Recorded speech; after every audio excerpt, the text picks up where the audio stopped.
Muy buenos días, muy buenas tardes o muy buenas noches. Soy Pedro Tortosa y vuelvo de nuevo con un tema en el canal del Instituto de Consultoría de Empresa Familiar. Esta vez he elegido los pactos de socios. ¿Y por qué? Me gustaría explicaros lo primero, el por qué he elegido los pactos de socios. Y es que todo el mundo conoce que cuando se constituye una sociedad se redactan y constituyen unos estatutos sociales. Pero hay mucha gente, y es sorprendente, que en empresas que funcionan, que tienen muchos años de creación, no existan estos pactos de socios. Y cuando llegan determinadas ocasiones o circunstancias, no tenemos un contrato al que acudir para solventar las mismas o saber cómo actuar en dichas circunstancias.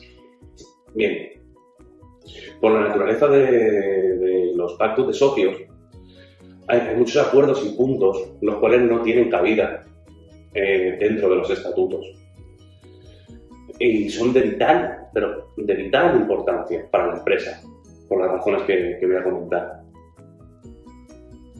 Un pacto de socios compromete a los firmantes entre sí y se obliga entre las partes firmantes, sin esto tener repercusión frente a terceros, al tratarse de un acuerdo entre los socios y no la empresa.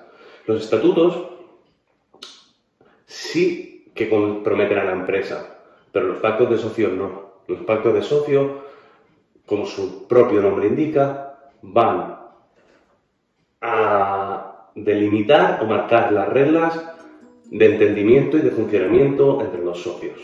Es por ello que yo no entiendo, no tengo cabida dentro de mi práctica profesional el crear una sociedad sin tener un pacto de socios firmado. Porque igual que necesitas unos estatutos sociales, necesitas unos compromisos y marcar unas pautas de entendimiento, de comportamiento y de funcionamiento entre los socios. Bien, una vez tenemos claro estos puntos, podemos pasar también a valorar las obligaciones de cada uno de los socios, las obligaciones entre sí, frente a la sociedad o el negocio.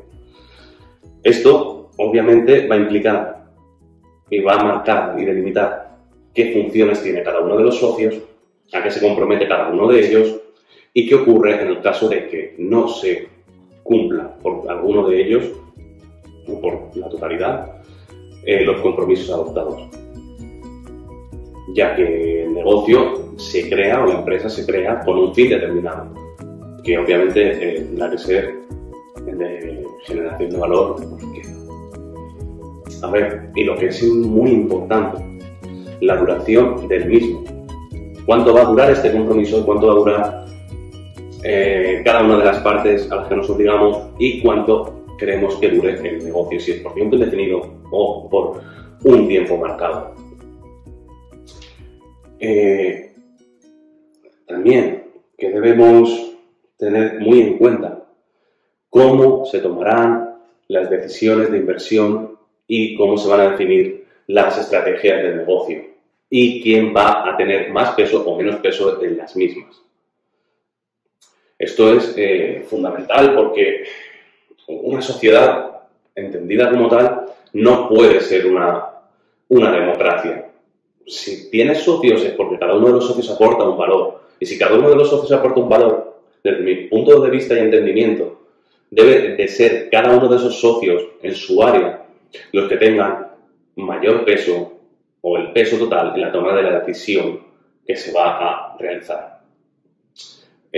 Podríamos utilizar un símil médico, y es que un cardiólogo dentro de un equipo médico de un hospital no le va a decir a un traumatólogo cuándo y de qué modo tratar una lesión de rodilla y viceversa. El traumatólogo no le va a decir al cirujano, al cardiólogo, cuándo y de qué modo y por qué tiene que hacer una operación de corazón o no hacerla.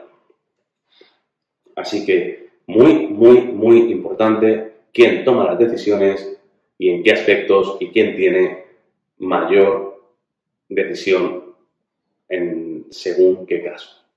lo que se puede reflejar, o lo habréis visto reflejado, y da cabida también en los estatutos a, por ejemplo, tipos de participaciones o tipos de acciones, la clase A, la clase B, la clase C, que te dan unos derechos o te dan otros derechos. Esto es fundamental para el devenir de la propia sociedad y la realización de la misión del negocio. También deberemos de tener en cuenta qué ocurre si los socios no se ponen de acuerdo en aspectos cruciales para la empresa y de qué forma se van a solventar los mismos por el bien de la sociedad. Y no me refiero a los casos contenidos en la explicación anterior.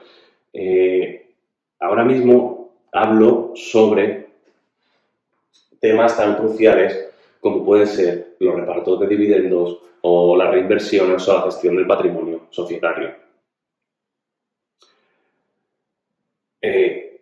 O la aprobación de cuentas. Lo que viene a tener una naturaleza es de desbloquear situaciones de bloqueo, siendo redundante, que se puedan ocasionar dentro de un negocio. Para ello, ¿qué tipo de herramientas hay?